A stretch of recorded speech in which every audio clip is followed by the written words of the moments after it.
نحمده ونستعينه ونستغفره ونعوذ بالله من شرور أنفسنا ومن سيئات أعمالنا من يهده الله فلا مضل له ومن يضلل فلا هادي له وأشهد أن لا إله إلا الله وحده لا شريك له وأشهد أن محمدا عبده ورسوله صلى الله عليه وعلى آله وأصحابه أجمعين أما بعد. Pada pertemuan sebelumnya di pelajaran kita tadi malam, kita telah membaca keterangan yang disampaikan oleh Syekh Muqbil Ibnu Hadi Al-Wadi'i rahimahullah ta'ala. Di antara nasihat beliau untuk kepada para penuntut ilmu adalah al-ibti'ad anit taqlid, menjauh dari taklid. Lalu dijelaskan oleh Syekh Adil Al-Wadi'i hafizahullah ta'ala, yang namanya taklid adalah ittiba'u man laysa bihujjatin bila hujjatin, mengikuti seseorang yang dia bukan dalil, bukan hujjah dengan tanpa hujjah. Ketika ada seseorang diikuti tanpa adanya hujjah, diikuti tanpa adanya dalil, maka tindakan tersebut dianggap sebagai taklid. Duduk di tengah, jangan ada duduk di pinggir. Jangan, santri tidak boleh melebihi dari 2 tiang ini tadi. Santri jangan melebihi dari 2 tiang.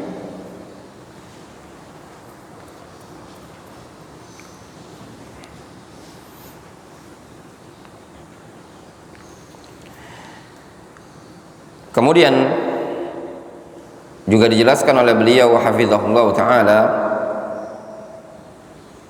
al-ittiba kepada Nabi sallallahu alaihi wasallam ini merupakan makna dari kalimat asyhadu anna Muhammadan Rasulullah. Makna dari kalimat syahadat asyhadu anna Muhammadan Rasulullah adalah la matbu'a bihaqqin illa Rasul sallallahu alaihi wasallam. Tidak ada yang berhak untuk diikuti dengan benar kecuali Rasulullah sallallahu alaihi wasallam.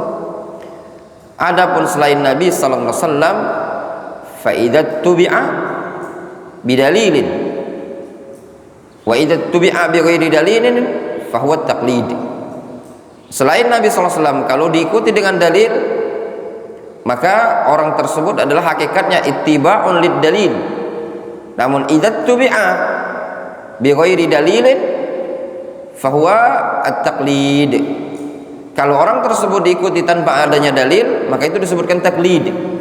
Al-Imam Ibnu Abdul Barr rahimahullah ta'ala juga beliau menjelaskan ajma'u annal muqallid laisa min ahli al-ilm.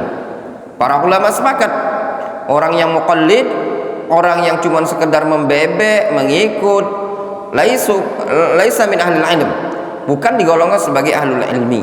Bahkan digambarkan oleh al-Imam Ibnu Hazm rahimahullah ta'ala, beliau mencontohkan yang namanya orang yang muqallid.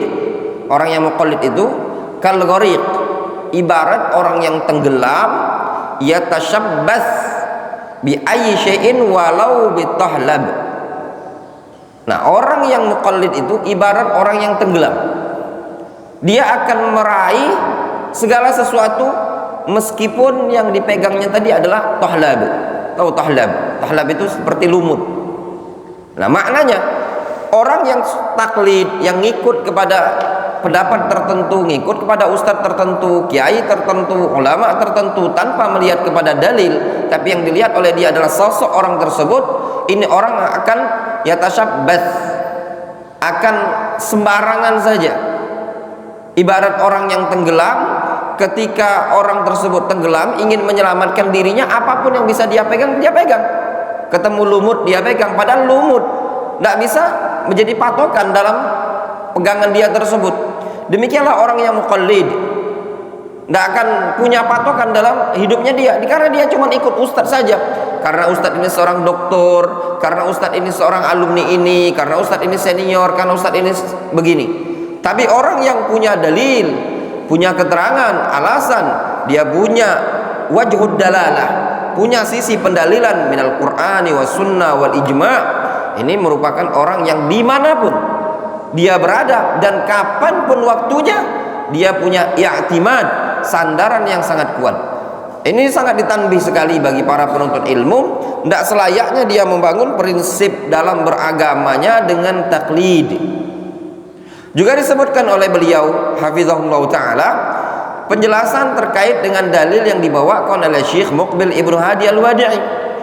Syekh Muqbil membawakan ayat wala taqfu ma laysa laka bi'ilm. Janganlah engkau berucap, bersikap, berpandangan dengan sesuatu yang engkau tidak punya ilmu dengannya.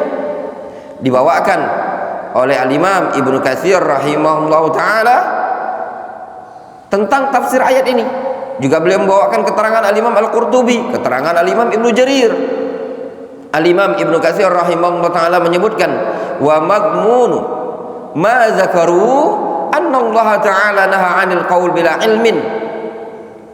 Kandungan dari apa yang disebutkan oleh para ulama adalah bahwasannya Allah melarang dari berbicara tanpa ilmu. Dilarang dalam Islam berucap tanpa ilmu, berkomentar tanpa ilmu, berpendapat tanpa ilmu, tidak diperbolehkan dalam Islam. Bahkan sebagian salaf mengatakan la ya'muru bima'rufin wa la yanha 'an munkarin illa bi'ilm. Tidak boleh seseorang memerintahkan perkara yang ma'ruf atau melarang dari perkara yang munkar melainkan dengan ilmu. Juga disebutkan oleh Imam Al-Qurtubi rahimahullah ta'ala tafsir ayat tersebut, la tattabi' ma la ta'lam wa la ya'nik. Engkau jangan mengikuti sesuatu yang engkau tidak tahu ilmunya, yang tidak ada manfaat bagimu. La taqul ra'aitu wa anta lam tara. Engkau jangan mengatakan aku melihat begini tapi engkau tidak melihat pada hakikatnya. Wa sami'tu wa anta lam tasma'. Engkau jangan mengatakan aku mendengar tapi engkau tidak pernah mendengar ucapan tersebut. Au alimtu wa anta la ta'lam. Atau engkau mengatakan aku tahu tapi engkau tidak tahu sama sekali. Bahkan disebutkan oleh Imam Mujahid rahimahullah ta'ala masuk dalam bab ini tadi tidak diperbolehkan taklid, tidak diperbolehkan al-qaul bila ilm, masuk pada bab al-jarh wa ta'dil. Kata Mujahid rahimahullah ta'ala la tazumma ahadan bima laisa laka bi ilm. Engkau jangan mencela seseorang, jangan mengkritik seseorang, jangan menjara seseorang yang engkau tidak punya ilmu padanya. Kalau antum tidak punya ilmu dalam mengkritik orang tersebut, as-samtu najah, diam ada keselamatan. Tapi lihat, kadang sebagian orang ikut kepada ustadznya dia, ikut kepada gurunya dia, ikut kepada mudarrisnya dia. Kata ustadz fulan begini, alasannya apa ya akhi? Tidak, kata ustadz fulan, ya akhi, kalamnya ulama saja tidak boleh kita ikuti kalau tidak ada dalil. Fa ustadznya antum apa keistimewaannya? Anta tuqallid ustadzak wa anta tuqallid mudarrisak. Apa istimewanya ustadznya antum? Ya, maaf ustadznya antum kalau baca kitab belum tentu lancar, belepotan, nahunya masih putul-putul. Ya, ulama yang ilmunya luar biasa, kepandaiannya luar biasa, jauh dibandingkan kita ini tadi, itu pun tidak layak kita untuk membangun taklid pada kaulnya mereka. Kullun yu'khadhu min qawlihi wa yurad illa sahibu hadzal qabr. Kata Nabi SAW, kata Imam Malik rahimahullah ta'ala, setiap orang itu bisa diambil pendapatnya, bisa ditolak kecuali pemilik kuburan ini tadi. Jangan membangun agama dengan taklid, tidak diperbolehkan. Juga dikatakan oleh Imam Ibnu Jarir rahimahullah ta'ala, wa aulal aqwal bis-shawab qaulu man qala ma'na dzalika la taqul lin-nas wa fihim ma la ilma laka bi fatarmihim bil batil aw wa tashhad 'alaihim bighairil haqq. Masuk dari makna ayat ini adalah la taqul lin-nas wa la taqul fihim ma la ilma laka bihi. Engkau tidak boleh berkomentar, tidak boleh mengkritis, tidak boleh membicarakan seseorang yang kau tidak punya ilmu tentang hal tersebut, sehingga engkau menuduh mereka dengan perkara yang batil atau bersaksi dengan tanpa ilmu. Nah, ini banyak di kalangan salafi. Anak katakan ikhwan salafi di zaman sekarang slogannya anti taklid, ya, slogannya anti taklid. Kita tidak boleh taklid ya, ketika ngelihat di masyarakat, oh begini, antum taklid semua. masyarakat banyak yang taklid. Tapi pada hakikatnya banyak dari ikhwani wal salafiyin itu muqallidun, orang-orang yang taklid. Taklid kemana? Imma taklid kepada seorang alim, imma taklid kepada seorang ustaz. Tidak tahu, apalagi di zaman sekarang bab al-jarh wa ta'dil dengan gampang kadang fulan itu bermasalah, fulan itu tidak begini, fulan tidak direkomendasi, fulan itu begini, fulan itu begini, fulan itu begini. Mana hujahnya antum? Dari mana antum dapat seperti ini? Dari Ustadz fulan. Itulah namanya taklid. Kata Ustadz fulan, itu namanya taklid. Inti memerangi taklid, wa inti otak taklid. Ya enggak? Makanya belajar, cung belajar. Ya, penting belajar bahasa Arab supaya jangan dibodohi ustadz. Karena katakan banyak juga ustadz yang membodohi umat. Ya, nampak sebagai ustadz salafi tapi membodohi umat dengan tindakan dia. Yulzimun nas. Siapa yang ikuti pendapat dia, itulah orang yang bersama dia. Tidak mau ikut pada pendapat dia, ngikuti dalil, ngikuti orang yang lebih senior, dah yaqdam alaihi, marah. Banyak juga zaman sekarang. Makanya antum belajar. Ana sering ngomong sama antum, ya ikhwan, belajar. Punyakan prinsip, pijakan antum di sini cuma tugas belajar.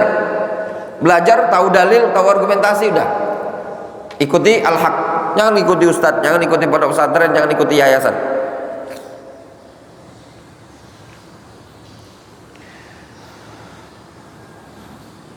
Memang kalau di Indonesia ini apa namanya, tipenya tipe muqallid, ya.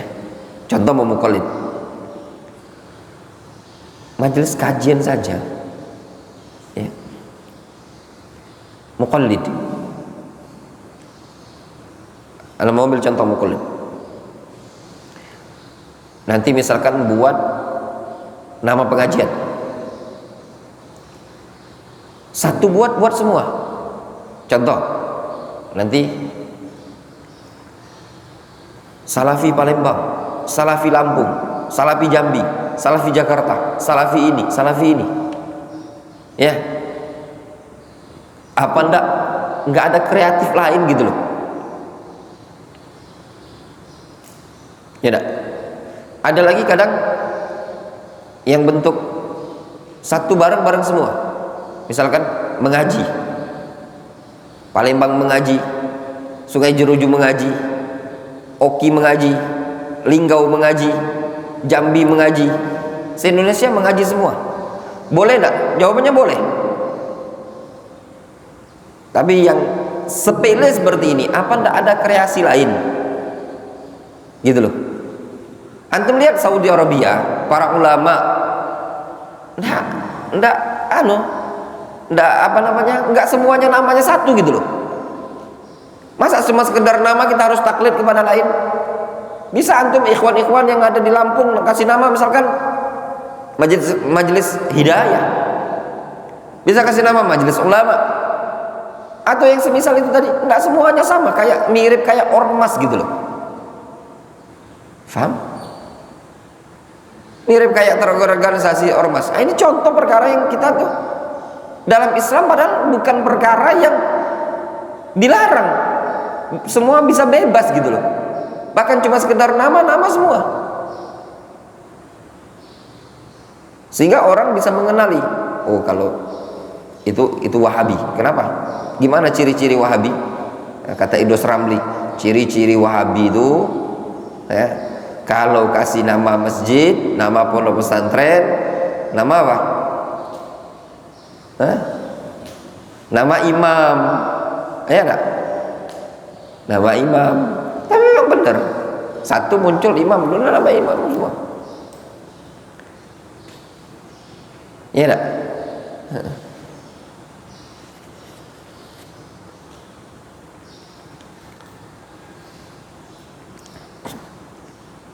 Ya, boleh enggak? Jawabannya boleh sebenarnya. Jawabannya boleh. Cuman kalau anak pribadi ya, anak pribadi, anak tidak mau muqallid. Hatta perkara-perkara tersebut kreasi lah gitu loh.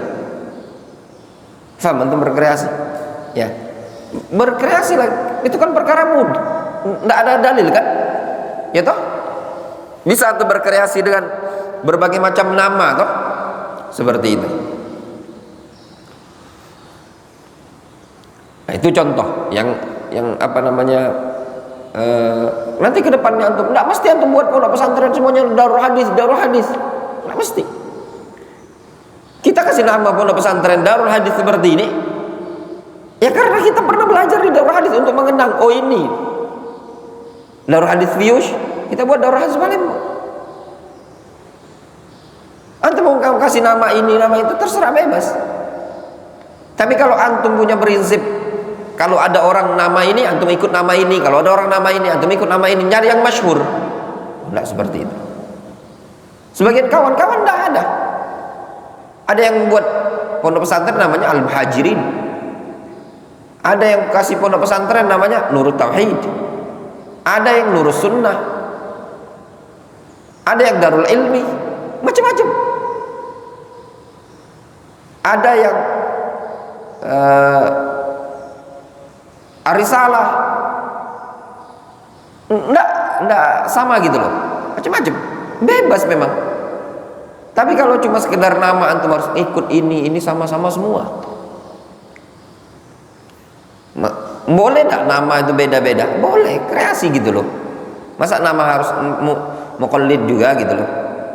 Buat majelis taklim namanya kayak gini. Antum misalkan di Lubuk Linggau kasih nama mungkin majelis dakwah.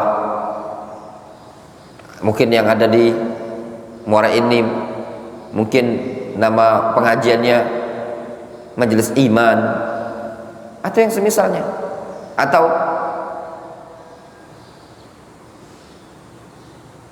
cinta Islam dan yang semisalnya, nama-nama yang bebas gitu loh. Nggak mesti dari satu nama saja harus sama se-Indonesia. Orang kadang sebagian orang buat channel Telegram saja sama semua. Salafi Medan, Salafi Riau, Salafi Batam, Salafi Palembang, Salafi ini. Ya pada buat anunya juga sama. Jambi mengaji, Palembang mengaji, Riau mengaji, Padang mengaji, semuanya mengaji, se-Indonesia mengaji. Ya enggak? Pakai nama mengaji semua, hashtagnya. Yang tadi Salafi semua. Perkara yang seperti ini akhirnya apa? Kita itu enggak apa namanya? Antum lihat para ulama. Sesuaikan dengan wilayah antum masing-masing. Sesuai dengan kebutuhan. Kalau ternyata di wilayah antum banyak orang awam yang perlu didakwai dengan tauhid, mungkin kenalkan dengan nama apa? Cinta tauhid. Ya enggak? Majelis pengajian cinta tauhid. Tempat antum mungkin kayaknya orang yang jauh dari sunnah, perlu dikenakan kepada sunnah. Cinta Rasul. Bukan judul lagu, Cinta Rasul. Yang keren, yang apa namanya, nggak mesti antum harus sama gitu loh. Nama juga, nama pondok pesantren atau nama masjid. Kalau dikira dipandang, oh di sini banyak yang namanya nama ulama, mungkin saya nggak usah nama ulama, selain nama ulama gitu loh. Misalkan nama tempat, ya enggak? Buat masjid namanya Masjid Arafah, ya enggak? Atau Masjid Jabal Rahmah, Masjid Jabal Nur. Nama tempat ini kadang di suatu tempat ngasih nama yang orang tersebut kadang belum tentu bisa menerima nama tadi. Ya mungkin di suatu tempat ketika ada nama Imam Ahmad, nama Imam Syafi'i, nama tersebut akan diterima oleh masyarakat. Tapi di tempat yang lain belum tentu. Ya. Dan itu juga makna dari ucapan sebagian salaf, haditsun nas ala qadri uqulihim. Sampaikan ilmu kepada umat manusia itu sesuai dengan tingkat akalnya mereka, yang masyarakat tersebut bisa menerima.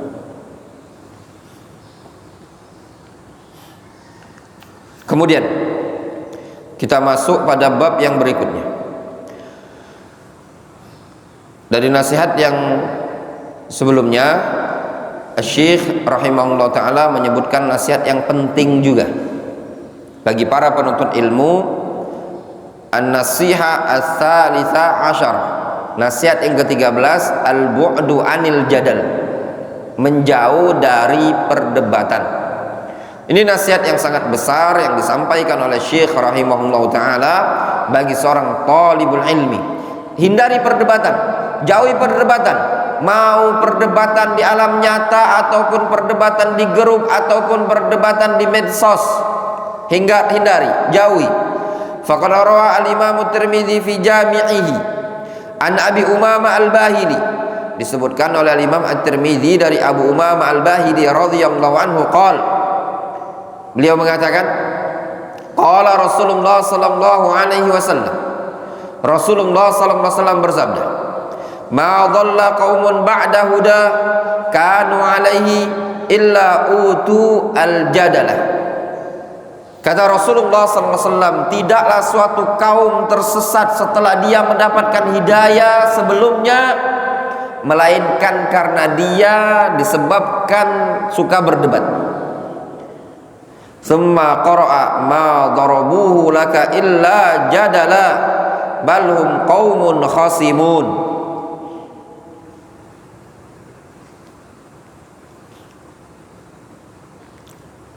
Kata Allah Subhanahu wa taala, ma darabuhu laka illa jadala, tidaklah mereka tersebut membuat permisalan kepada engkau ya Muhammad melainkan karena tujuannya untuk debat saja. Bahkan mereka itu adalah kaum yang suka membangkang, suka mendebat. Wala tata'assab li ra'yika fi ikhtilafil afham wala fi ikhtilafit tanawwu', dan engkau tidak diperbolehkan untuk ta'assub terhadap pendapatmu pada bab ikhtilaful afham, ikhtilaf yang afham, berbeda pandangan, pemahaman. Wala fi ikhtilafit tanawwu', tidak pula pada ikhtilaf tanawwu'. Hatta la tad'un nas ila taqlidika wa anta la tash'ur aw la tash'ur, sehingga engkau tidak mengajak kepada umat manusia menuju taklid kepada dirimu dalam kondisi engkau sadar ataupun tidak sadar. Kata Syekh Muqbil, engkau jangan ta'assub terhadap pendapatmu, baik dalam bab ikhtilaf afham atau ikhtilaf tanawwu'. Supaya apa? Supaya engkau jangan ngajak orang untuk taklid kepada dirimu. Wa anta la tash'uru aw la tash'uru, baik engkau sadar ataupun tak sadar. Ini anak-anak santri ya, kalau dalam bab ini anda tidak menyediakan, tapi antum kreatif sendiri. Entah antum fotokopi.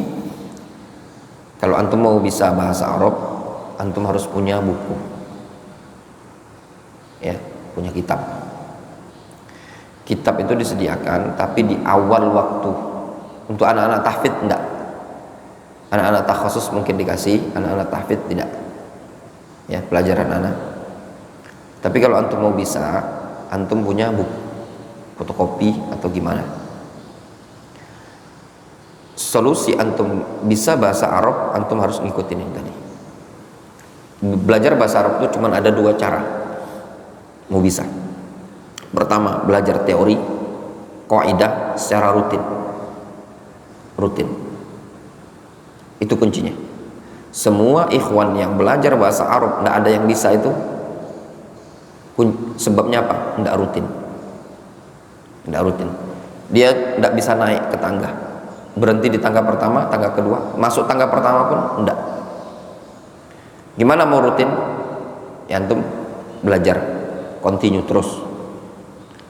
Dan kalau antum di pondok pesantren ini, insya Allah diajari terus.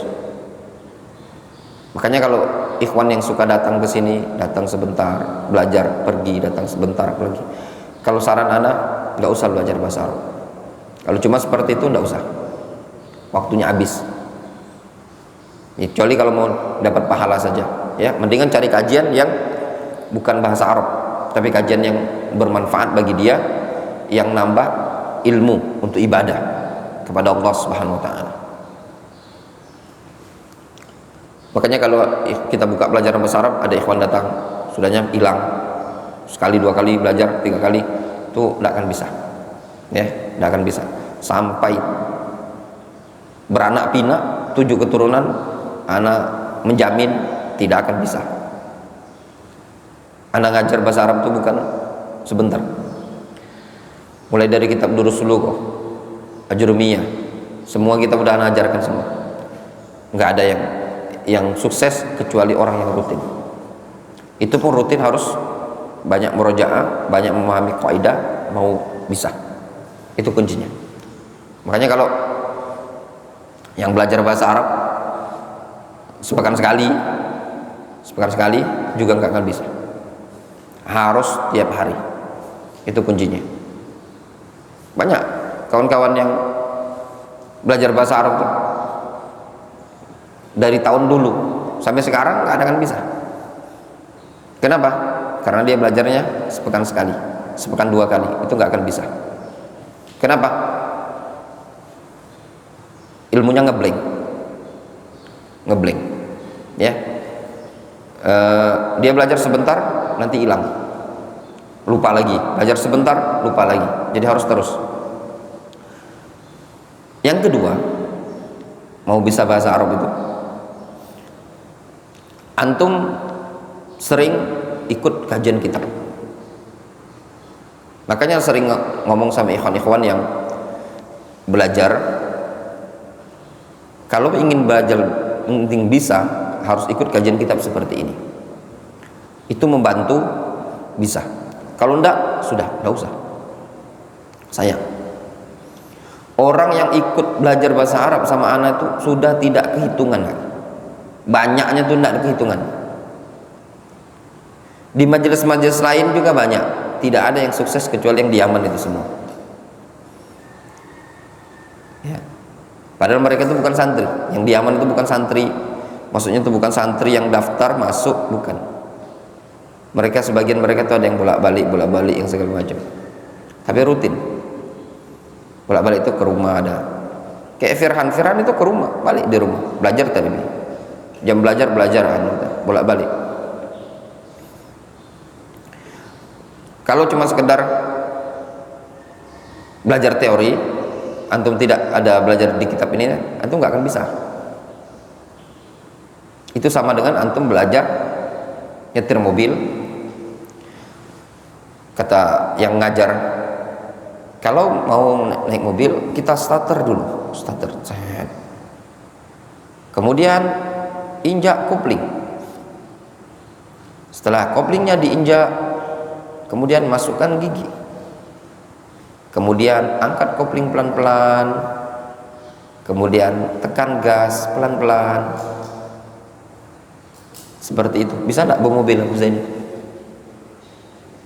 Tidak akan mungkin bisa, karena mobilnya tak ada. Ya tidak? Seperti itu. Nah terus antum kepikir, lah ini kan bahasa Arab, antum bisa baca, antum butuh ilmu yang berikutnya, ya toh? Ilmu apa? Antum dari mana tahu an-nasihatu artinya nasihat? Hah? Dari mana Khalifah tahu? Hah? Dari terjemahan kan? Tadi anak mengatakan al-bu'du. Apa arti al-bu'du? Apa artinya Khalifah al-bu'du? Al-bu'du anil jadal. Jadal artinya apa? Hah? Apa Khalifah?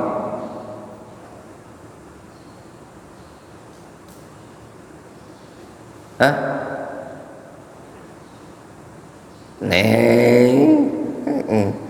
Al-bu'du artinya apa?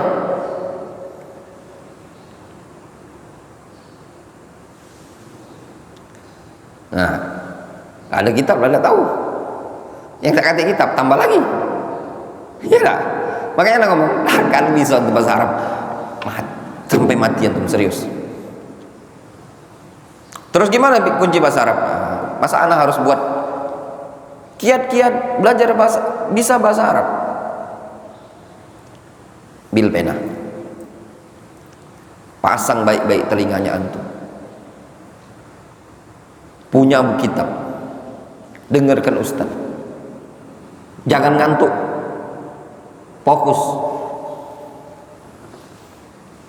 Dokter Vicky itu cuma modal kayak gini loh. Tapi rutin ya. Tidak ada di Palembang ini. Ana berani taruhan untuk ikhwan yang bisa nandingi dokter Vicky itu. Insya Allah. Untuk kelas ikhwan loh, yang belajar bahasa Arab, ana berani taruh, berani tanding, semangatnya seperti dia itu, rutin tiap hari. Antum lihat buku dia itu, diorek-orek sama dia. Makanya antum fokus. Gimana caranya? Ketika Ustadz mengatakan al-bu'du anil jadali, pikiran antum nggak usah kemana-mana. Lihat kitabnya antum. Al-bu'du, menjauh, anil jadali, an dari al-jadali, jidal, debat, orek-orek. Nanti sore ketemu lagi lafaz al-bu'du, artinya apa? Menjauh. Nanti malam ketemu lagi al-bu'du, artinya apa? Menjauh. Nanti besok ketemu lagi al-bu'du, nanti menjauh. Hafal apa tidak? Makanya disuruh kajian kitab.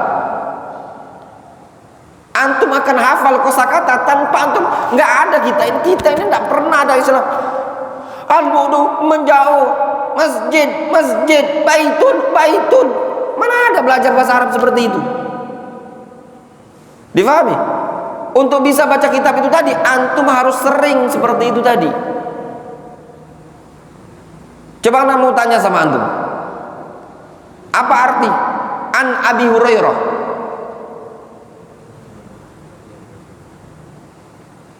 Antum udah cek kamus, an itu dari?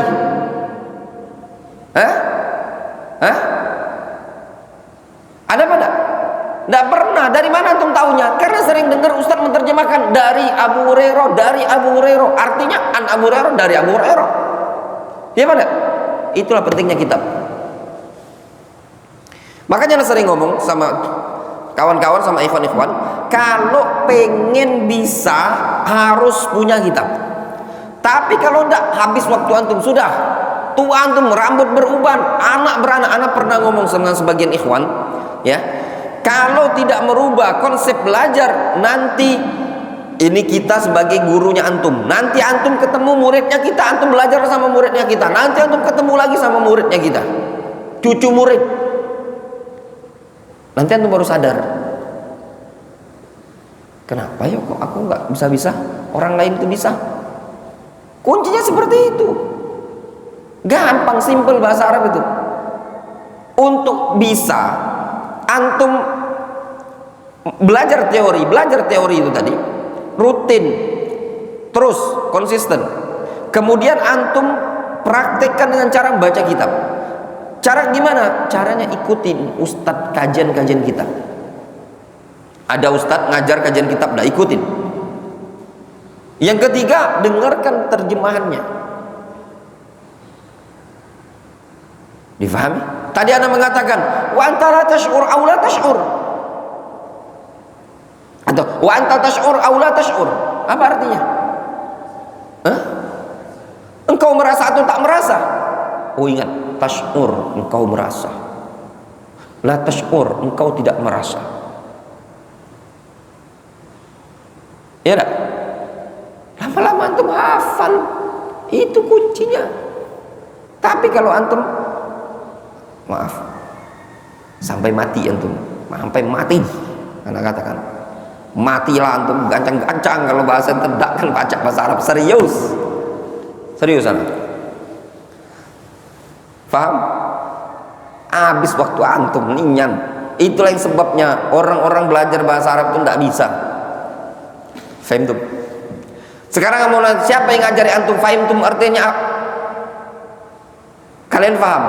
Siapa yang ngajari? Nggak ada yang ngajari, ya toh? Karena antum sering dengar. Sama seperti itu tadi. Makanya fungsinya kajian ada kitab itu.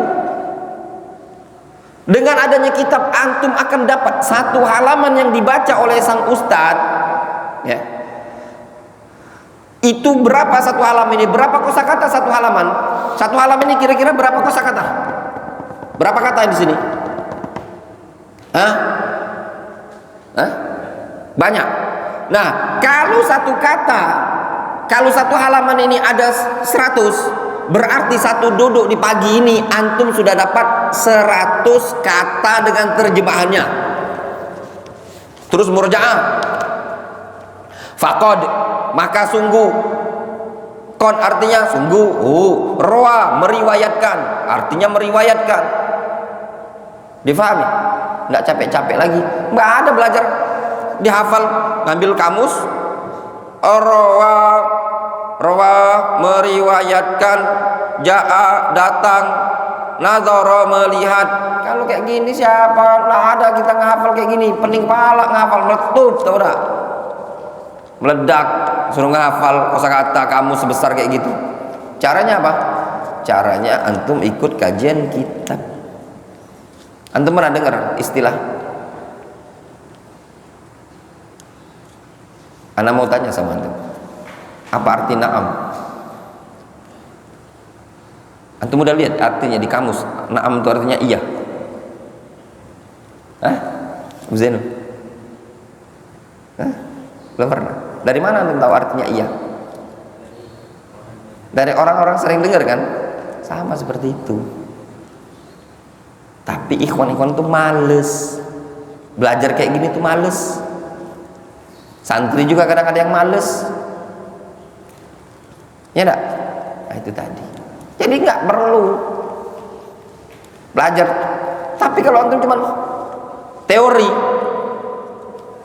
belajar sini muyasar, belajar sini ajurmiyah, belajar sini, sama aja dadah mati antum, cepat mati aja. Habis waktu. Serius, anak ngomong agak belak-belakan gini, habis waktu. Terus gimana? Antum cari guru yang bisa continue. Ya. Maaf ya, bukan anak ngerendahin juga. Kajian-kajian di luar. Ya. Nah, ini juga anak nasihat untuk antum yang tinggal di sini. Khalifatur Rijal. Antum mau tinggal di sini. Kalau seandainya ada pelajaran bahasa Arab, antum ikuti. Privat sama siapa? Wandi mungkin antum pandang, antum privat. Sayang waktu antum. Abu Zainul juga cak itu. Tapi kalau enggak, habis waktu antum. Enggak ada faedah. Antum tinggal di pondok pesantren enggak akan bisa. Ada kan sebagian ikhwan jauh-jauh datang. Dah kadang-kadang dah kekek kepalanya. Ada yang ke Ustadz Mugiro jauh-jauh, sekali dua kali udah nggak muncul lagi. Udah yang kayak gitu ambil tali, gantungkan batang kayu, serius sana. Habis waktu antum ini paham nggak kira habis waktu? Kadang-kadang ngomong kayak itu tadi, nggak boleh. Maksudnya bukan maksud anak gantung diri, saking kesel gitu loh. Paham antum? Ada ikhwan pengen belajar jauh-jauh ke Ustadz Mugiro tuh, Lang Jambi, pengen belajar mutamimah, datang sekali dua kali, sudahnya sudah senyap, balik kanan, gerak, bubar, sudah tidak akan bisa lagi antum, mati tulang antum sampai jadi bangkai itu, tidak akan bisa. Kenapa? Itu namanya, kata Syekh Utsaimin, icip-icip. Tahu? Ada yang perlu diwaspadai bagi para penuntut ilmu, at-tadzawwuq fi talabil ilmi. Tahu antum tadzawwuq? Cicip-cicip. Tidak terlalu anu. Ya. Nah, itu sudah. Cicip-cicip. Antum kalau ada makanan, cicip-cicip. Cicip. Sudah ditinggalin, ini nanti cicip lagi. Dan itu kan ada. Kalau orang mau serius tuh ambil mangkok, nah, sampai habis dah. Ya enggak? Ini enggak ikut belajar mutamimah. Ikut. Banyak yang icip-icip, banyak. Siapa? Ya banyak, seluruh rata-rata ikhwan icip-icip semua. Icip-icip durus lugo, icip-icip mutamimah, icip-icip jurmiyah, icip-icip muyasar, icip-icip, ada terlalu banyak icip-icip semua. Akhirnya paham antum? Antum santri mau calon icip-icip pula, habis waktunya antum. Ya, habis waktunya antum. Sayang. Berlalu bertahun-tahun cuma dapat nyicip. Oh ternyata ajurumiyah tuh kayak gitu loh. Oh ternyata durus lughah tuh kayak itu kayak kitabnya. Oh muyasar tuh kayak itu. Tapi apa yang antum dapat? Mada tastafid min waktika? Apa yang antum dapat? Tidak ada antum dapat sama sekali karena antum cicip-cicip. Faham? Dibuka pelajaran ajurumiyah, datang sekali dua kali, sudahnya 3 kali 4 kali udah hilang. Pas nak ikut lagi udah pening, hilang di bab mubtada, terakhir ikut bab mubtada, pas datang lagi sudah bab majzumat, bab yang dijazm, udah pening, ada sudahlah nggak ikut lagi. Ikut durus lughah, dibuka durus lughah, masya Allah semangatnya.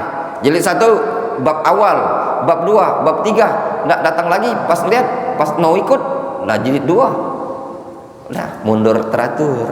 Iya tak? Ajrumiyah masuk, masih awal-awal, bab marfu'at, nggak muncul, hilang. Makanya ya ikhwan, afwan, kenapa ana tidak buka pelajaran bahasa Arab di luar? Untuk durus lughah itu tidak akan berhenti. Ima antum yang kabur dari pondok ini, selagi masih hidup anak punya prinsip, kalau anak sudah masuk ke kitab, anak tidak akan mundur. Ya, makanya anak mau ngajarnya di Darul Hadis. Faham? Nah itulah juga kenapa anak tidak ngajar bahasa Arab di luar. Ya, tidak ada tempat di Palembang ini sudah, melainkan sudah pernah anak ajari bahasa Arab. Ya, sudah semua. Nurul Huda, Masjid Tauhidur Rahman, Darus Syabab, semuanya sudah. Tapi semua pemain, semua ikhwan yang belajar icip-icip. Tahu icip-icip? Datang awal rame, 2 kali pertemuan, 3 kali pertemuan, balik kanan, bubar jalan. Ya mana? Bener. Jangan gitu Ustaz. Jangan gitu. Itulah pengalaman. Ya enggak? Dibuka kitab donasi gratis, kitab dibagikan banyak, buku hilang, jamaah kati. Ya benar, sudahlah, karena icip-icip. Nah, jelas. Nah, terus antum sebagai santri, karena antum ini bukan orang yang cicip-cicip, jangan cicip-cicip. Gak ada cicip-cicip, langsung disuap ya, sampai temuntah-muntah. Kecuali antum dewek yang kabur di sini, ikuti program yang ada. Nah, kalau antum sudah tahu program ini rutin, pelajaran rutin, antum harus punya buku. Ya enggak? 1 halaman buku ini berapa? 200 rupiah. Berarti 500. Masih mahal pentol. Ya enggak? Nah, seperti itu. Jelas? Makanya antum ya paling tidak upayakan punya buku. Jelas ya? Ada buku yang bisa antum jadikan pegangan ketika belajar. Jelas?